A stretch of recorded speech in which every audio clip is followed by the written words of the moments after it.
Assalamualaikum warahmatullahi wabarakatuh.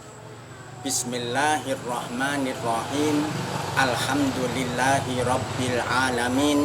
Wassalatu wassalamu ala sayyidina Muhammadin wa ala alihi wa ashabihi ajmain. Amma ba'd. Para pemirsa yang berbahagia, pada kesempatan ini saya akan menyampaikan kemukjizatan Al-Quran. Hadirin, mukjizat yang diberikan kepada Rasulullah Muhammad banyak sekali. Ada bulan terbelah, air memancar dari jari, Isra Mi'raj, makanan sedikit jadi banyak, dan sebagainya. Di antara mukjizat-mukjizat yang diberikan Allah kepada Rasulullah Muhammad SAW, yang paling utama, yang paling besar, yang paling agung adalah kemukjizatan Al-Quran. Sebelumnya perlu saya ketengahkan bahwa mukjizat, kejadian luar biasa yang diberikan Allah kepada para Rasul biasanya dikaitkan dengan capaian peradaban tertinggi yang dicapai oleh kaum tersebut. Semisal Nabi Soleh, mukjizatnya adalah unta keluar dari batu. Mengapa mukjizat Nabi Soleh unta keluar dari batu? Karena capaian peradaban tertinggi kala itu adalah ukir batu. Madainus Soleh, kota Nabi Soleh, adalah gedung-gedung yang diukir di Gunung Karang menjadi kota Nabi Soleh. Kota kedua setelah Petra, ini juga termasuk keajaiban dunia, di mana Petra juga diukir dari Gunung Karang menjadi bangunan-bangunan yang luar biasa indah. Kemudian mengapa seperti itu? Karena capaian tertinggi peradaban umat Nabi Soleh adalah ukir batu.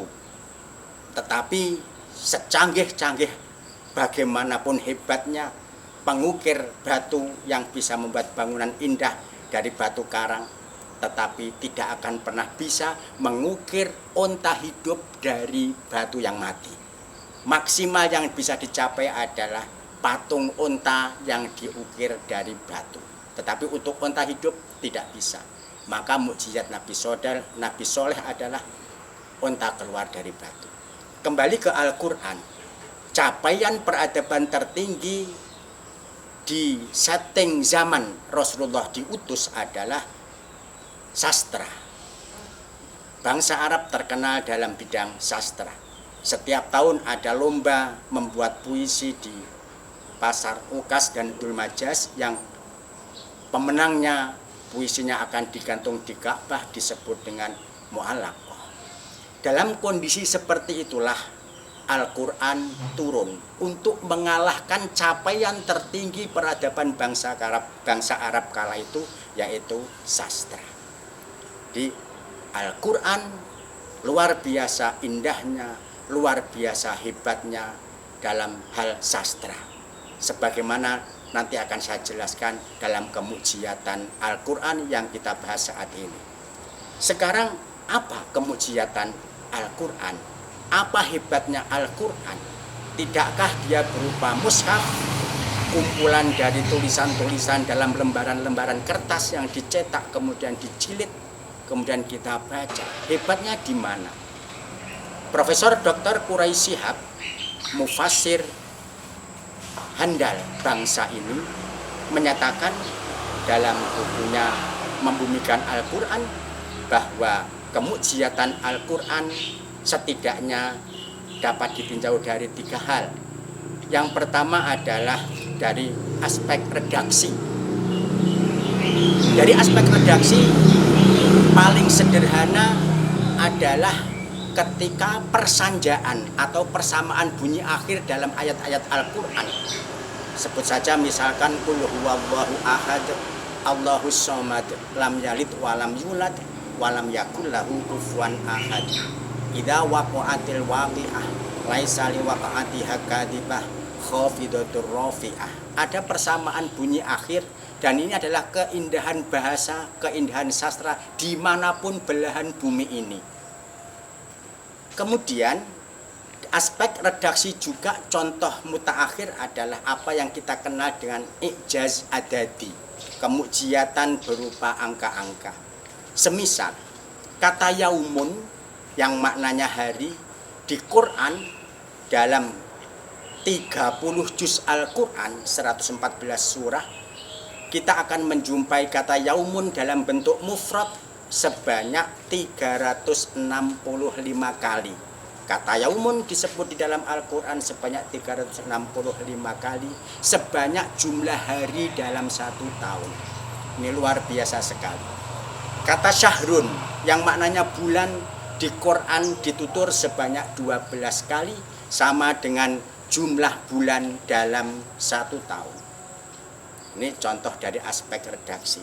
Yang kedua, menurut Profesor Dr. Quraisy Shihab, yang merupakan kemujiatan Al-Quran, aspek kedua adalah isyarat ilmiah. Artinya bahwa ketika Al-Quran itu turun, kondisi sains, ilmu pengetahuan masih sangat lemah, masih sangat bawah, belum maju seperti saat ini. Tetapi ayat-ayat Al-Quran menjelaskan isyarat-isyarat ilmiah yang saat itu mungkin tidak logis, tidak masuk akal, bahkan dikatakan salah. Tetapi ternyata berabad kemudian, apalagi saat ini, apa yang dinyatakan Al-Quran tersebut benar-benar dibuktikan secara ilmiah. Contoh sederhana adalah misalkan wasyamsu tajri li mustaqarrin laha dzalika taqdirul azizil alim. Di dalam ayat ini dikatakan matahari berjalan. Astronomi modern juga menyatakan bahwa matahari ternyata juga berjalan mengelilingi pusat galaksi Bima Sakti. Bulan mengelilingi bumi, bumi mengelilingi matahari, dan matahari satu paket tata surya termasuk bumi di dalamnya mengelilingi pusat galaksi Bima Sakti. Jadi tepat matahari juga berjalan. Contoh yang lain adalah tentang relativitas Einstein, E sama dengan M kali C kuadrat. Energi sama dengan massa kali cepat rambat cahaya dikuadratkan. Cepat rambat cahaya 3 kali 10 pangkat 8 meter per detik. Ini menyatakan bahwa materi bisa berubah jadi energi dan energi bisa berubah jadi materi.